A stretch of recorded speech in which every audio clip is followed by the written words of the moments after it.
Você já começa a ver em Belém do Pará algumas pessoas, algumas moças, alguns senhores com aquele traje típico do Oriente, das mulheres orientais, dos homens orientais, e isso é um sintoma de que o Islã já chegou ao Pará, já chegou a Belém.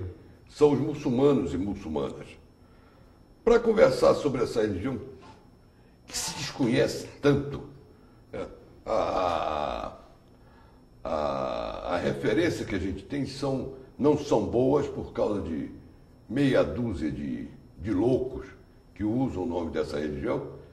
Então a gente tem uma ideia distorcida da coisa.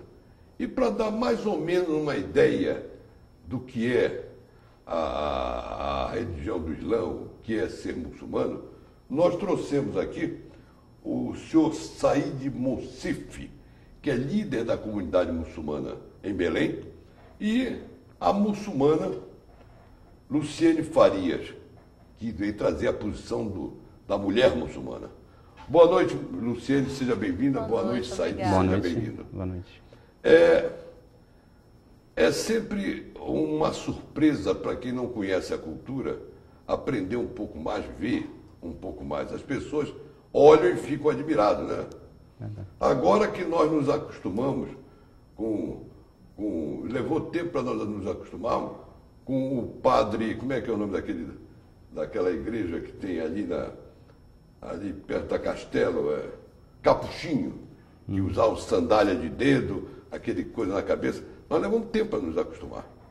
Então o traje nos choca um pouco, porque não é o traje que nós estamos habituados, né? Então bora conversar por aí.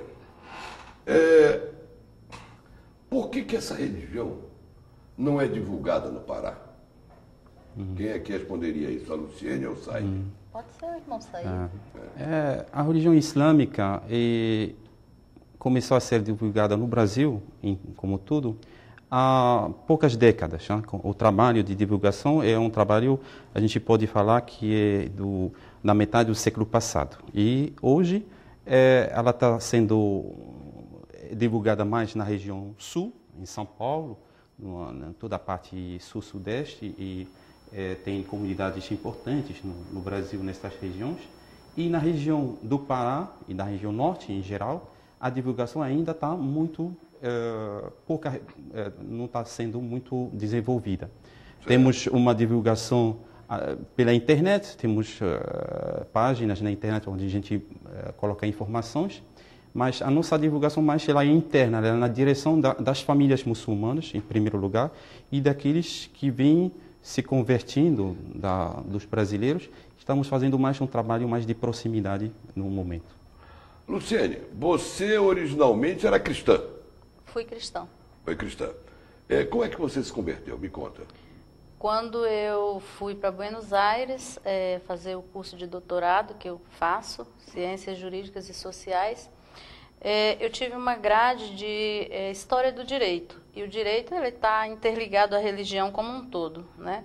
Então, comecei a estudar a história do direito e comecei a observar que nessas grades o estudo sobre o Islã era muito pequeno, mas eu quis me aprofundar no estudo e comecei a ler, a pegar informações e eu particularmente entendi que eu estava seguindo a religião errada. Que não seria errada. Para mim, no meu ponto de vista, não me satisfazia. O Islã lhe satisfaz mais. Me satisfaz, me completa. Porque não há nem errado nem certo, né? Por isso que eu digo, no meu ponto de vista, no meu entendimento. E o que é o Islã? Vamos aproveitar que você já falou Islã. Para mim, o Islã, além de ser a religião da paz, eu vejo o Islã como a religião mais correta, partindo do princípio de que nós adoramos a um único Deus. Nós somente adoramos a um único Deus. Todos os profetas que foram enviados, eles ratificaram essa mensagem. A mensagem é que Deus é único. Ele não é trino, a ele não se atribui parceiros e nós não precisamos de intermediários entre nós e Deus. E por que não há mesquita no Pará? Eu vou lhe contar uma coisa. Assim, num final de tarde, num pôr de sol lindo como é de Belém, um muezinho lá em cima, chamando para oração, vai ficar bonito. É simplesmente lindo. Realmente a mesquita é muito bonita. Tem já a mesquita mais próximo daqui do Pará, lá em Manaus. Tem uma mesquita vai fazer agora 10 anos. Com muezinho e tudo mais. Tudo. Com a chamada para oração.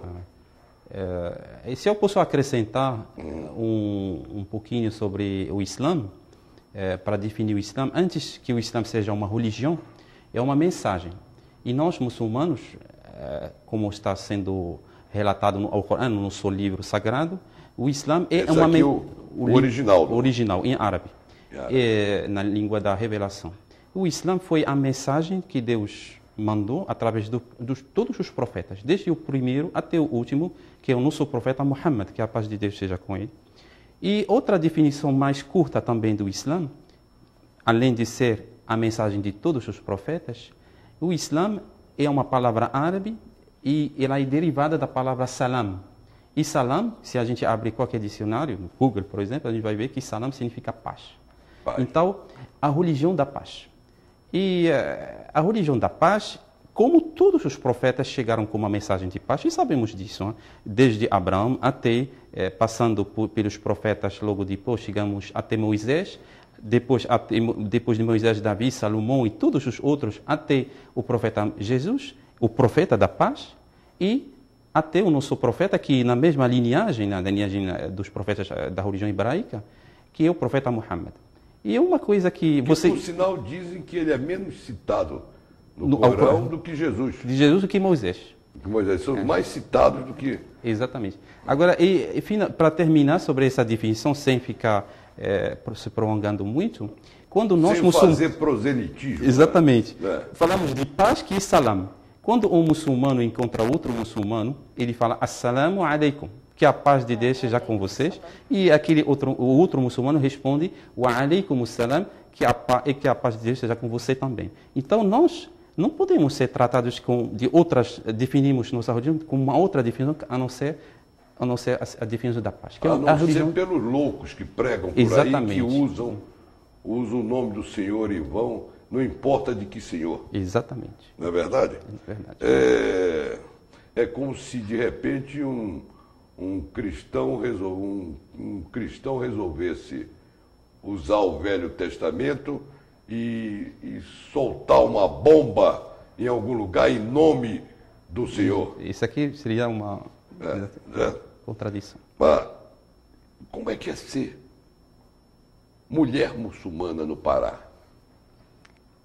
Bom, em relação à religião, eu não tenho nenhuma dificuldade. A dificuldade ela é externa, está na aceitação das pessoas, né? Porque o uso do hijab, ou véu, chama a atenção de certa forma a partir do princípio em que você está diferenciado no meio de uma multidão. Se todas usassem, seria normal, e anormal seria uma não usar, não é verdade? Mas que seria bem atrativa por não usar, isso. Porque todo mundo usava. Então, o contrário se aplica? Haveria uma atração em razão do uso do lenço? Eu penso que não, mas o lenço, ele realmente incomoda, as pessoas olham de uma forma estranha, né? Não todas, é óbvio, não estou generalizando, mas umas torcem o nariz, outras dão sorrisos sarcásticos, enfim, existem os olhares indesejados, né? Mas veja bem, o que me chama a atenção é o seguinte: o mundo ocidental valoriza a estética, a aparência. Você olha para uma mulher, uma das coisas que faz o conjunto da mulher são os cabelos. Há quem diga que o cabelo modela o rosto. A maneira de vestir, a moda. E na religião muçulmana não existe isso. Não, pelo menos no que se refere ao rosto e ao cabelo, não, né? Porque e a moda? Porque aqui mas a moda é a moda muçulmana. Nós podemos usar roupas desde que sejam decentes e que não estejam em desacordo com a religião. Não é porque é muçulmano que obrigatoriamente tem que se vestir feio, ser feio, né? Então, assim, principalmente a mulher muçulmana que trabalha fora. Veja bem, eu acho estranho, vou lhe explicar por quê. Porque a decência e a indecência evoluem, os limites evoluem. Aí, em 1903, uma senhora foi presa e processada por atentado ao pudor na Inglaterra, porque ao subir num bonde expôs o tornozelo. E até 30, 40 anos atrás, calça comprida no Brasil era um negócio diferente.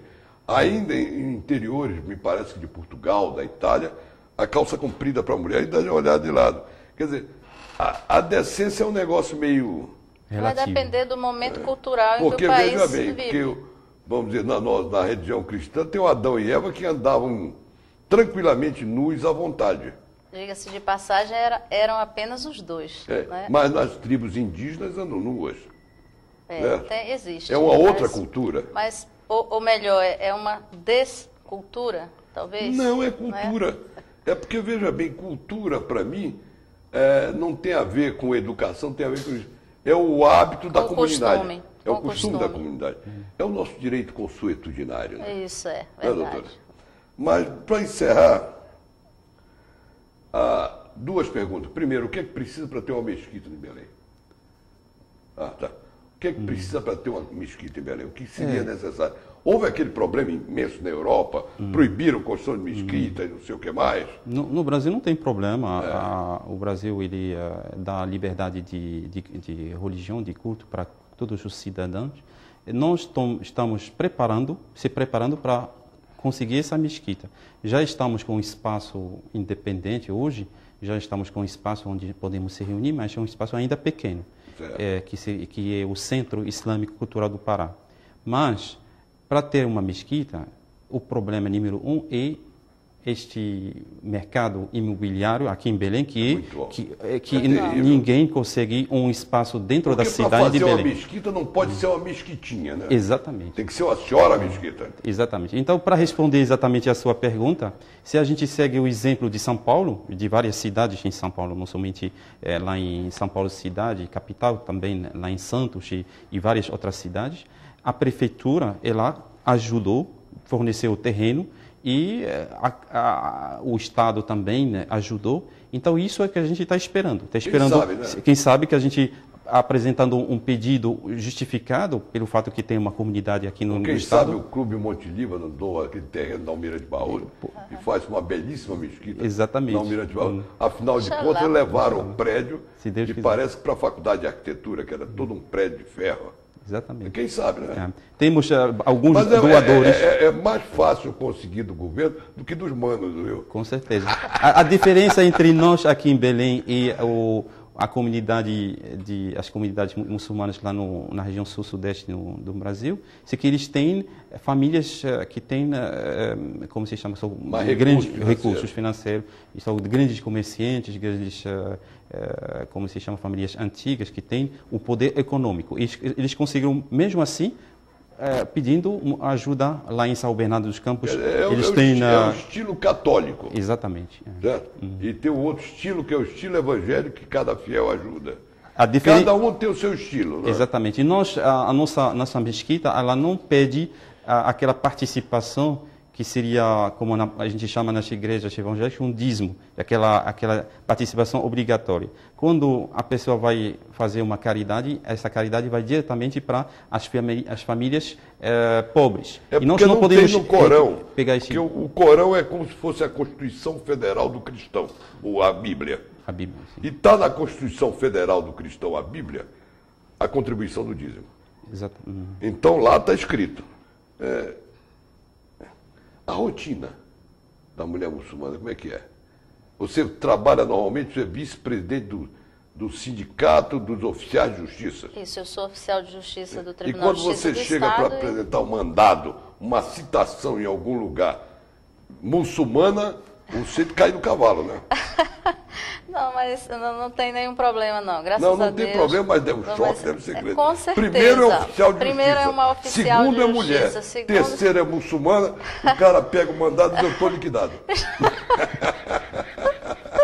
Mas não tem problema. Graças a Deus, tudo corre muito bem.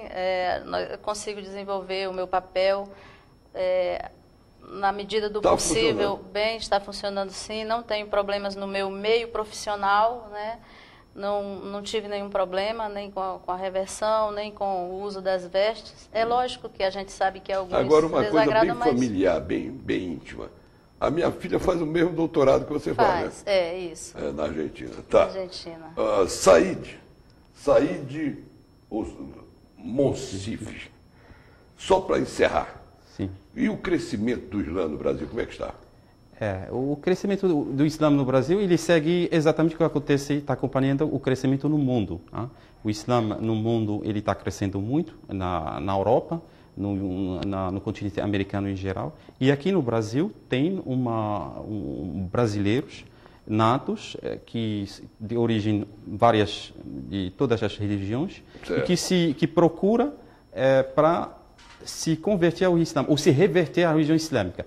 Então, se a gente olhar a comunidade de Belém, muitas vezes, quando a gente faz a oração da sexta-feira, que acontece meio-dia, a gente tem mais brasileiros na sala de oração que muçulmanos, vamos dizer, natos. Do Oriente Médio. E o Brasil é fantástico. Vamos dizer assim, o pouco preconceito agrada muito, né? Muito, exatamente. O editor está dizendo lá que nosso tempo acabou. Eu queria agradecer a participação dos dois. Nos honra muito tê-los aqui. E no dia que crescer mais, eu vou dizer, eu sou amigo do líder. Muito bem. Nós é que agradecemos a oportunidade de trazer o Islã até o seu telespectador. Eu agradeço em nome da comunidade e do Centro Islâmico Cultural do Pará a essa oportunidade e estamos muito felizes de ter um momento de poder falar da nossa realidade de muçulmanos em Belém. Ok. Vocês aguardem e vão encerrar o bloco junto conosco.